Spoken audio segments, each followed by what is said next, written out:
CBN, Café com Política.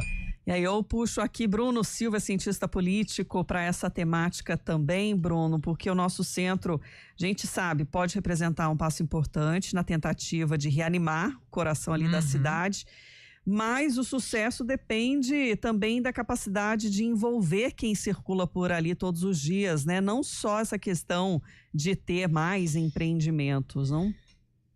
Bom dia para você, Bruno. Bruno. Pois é, gente. Bom dia, Sandra. Bom dia, Felipe Pereira. Bom dia a todos os nossos queridos ouvintes, né? Vamos lembrar que esse, inclusive, foi um dos motes de campanha, né? Que a campanha eleitoral em Campinas acabou passando muito pela situação do centro, né? Candidatos que foram adversários a Dário fizeram críticas muito expressivas a ele, dizendo que em 4 anos ele não teria conseguido avançar naquilo que em tese já tinha prometido lá atrás. O Dário reforçou dizendo que nessa gestão agora ampliaria, né? Faria ali um projeto mais integrado, e pelo menos o projeto está sendo apresentado. Então é o que a gente está vendo. Ele está tentando mexer o doce, como diz no popular, né? Felipe Pereira, Sandra e ouvintes. Agora, você chamou a atenção sobre algo que é importante, Sandra. Centros de cidade, principalmente os centros mais antigos, eles têm sido um grande desafio para todos os prefeitos, né? Não é de um ou outro caso. Tem sido um desafio em cidades de grande porte, tem sido um desafio em cidades de portes intermediários, vamos dizer assim. Por quê? Porque geralmente os prefeitos, eles acabam tendo recursos para fazer uma parte, mas não para fazer tudo quanto é necessário a fim de dar a nova dinamicidade para o centro como ele merece, né? Então, por exemplo, às vezes você vai lá e faz obras de zeladoria, você vai lá e faz algumas obras de mudanças ou de adequações infraestruturais, aí você tenta integrar junto a essas obras uma certa revitalização, né, no sentido de fazer mais pessoas circularem, voltar ali uma sensação de segurança. Só que aí o que acontece? Você não resolve o problema social na ponta, como você disse. Então aí você tem mais moradores em situação de rua, a vulnerabilidade social, a desigualdade batendo a porta. Então acho que o maior desafio de uma política como essa está concentrado em dois elementos importantes. Primeiro, entender do ponto de vista orçamentário o quanto realmente é necessário para poder investir, para poder começar a ter uma dinâmica um pouco diferente. E segundo, fazer as políticas de modo coordenado entre as respectivas secretarias, né?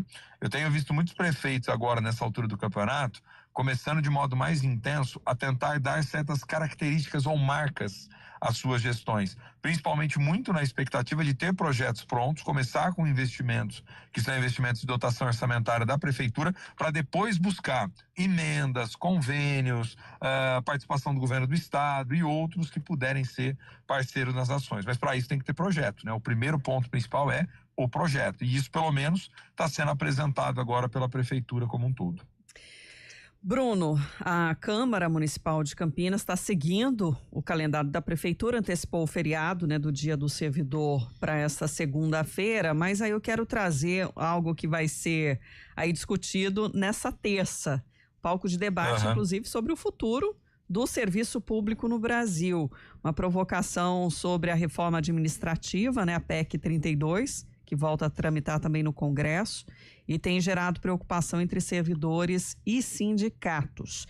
Esse encontro de amanhã às 5 da tarde no plenário da Câmara, aberto ao público, e aí vão ter representantes como o diretor do Sindicato dos Trabalhadores da Unicamp, para explicar um pouquinho das mudanças que podem afetar os salários, direito, qualidade também dos serviços, e a vereadora Fernanda Souto do PSOL, né, que também traz o texto da PEC, falando aí do fim dos benefícios, né, de anuênios, quinquênios, licença-prêmio, além dos limites para contratações e investimentos em pessoal. Segundo ela, pode estrangular áreas essenciais aí como saúde e educação. Vamos ver se tem quórum também para esse debate, né? Então. Pois é, ver se tem quórum para o debate. É um tema que, óbvio, está na esfera federal, mas eu acho que nesse caso não é um tipo de tema que você fala assim, por que o vereador está debatendo o tema que está na outra esfera, tal? Porque tem uma questão nesse item específico que é o seguinte: geralmente quando se tem mudanças a nível federal, isso abre portas para mudanças em cascata posteriormente, a depender da profundidade da mudança para os servidores do estado, e às vezes isso chega também para o município. Então acho que há uma preocupação desde já com a questão envolvendo principalmente as carreiras, né, gente? Vamos ser sinceros, diante do quadro, que é um quadro financeiro cada vez mais complexo dos municípios, aumentam as demandas, aumentam as responsabilidades sobre áreas que até então não eram tão expressivas assim dos municípios, como é o caso da segurança, que a gente já comentou aqui várias e várias vezes.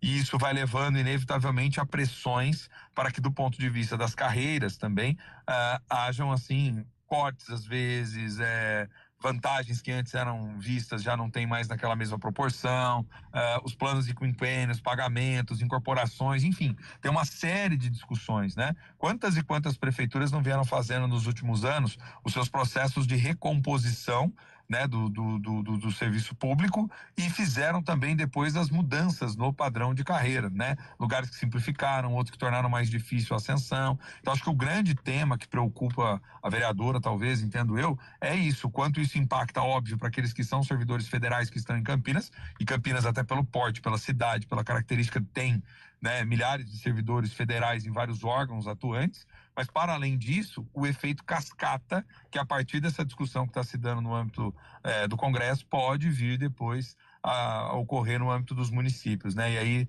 talvez mobilizar nesse sentido, né, Sandra, para começar a ver as condições e, a depender do que sair ou que for decidido lá nacionalmente, ver como isso impacta para baixo, porque se tem algo que o governo federal fez recentemente, foi justamente toda essa mudança no âmbito do serviço público federal, né? E aí a gente vai acompanhando os projetos que vão entrando, né, para serem analisados, assim também como a definição da pauta da próxima quarta-feira, que aí sim, com a sessão ordinária ativa. Bruno? Combinado. A gente fica de olho também e vai vendo aí as movimentações, até porque quarta-feira, hoje então, tudo meio parado, né, do ponto de vista da política em si, dos servidores, etc., por conta do funcionalismo. Excelente semana para você, Bruno. Até amanhã.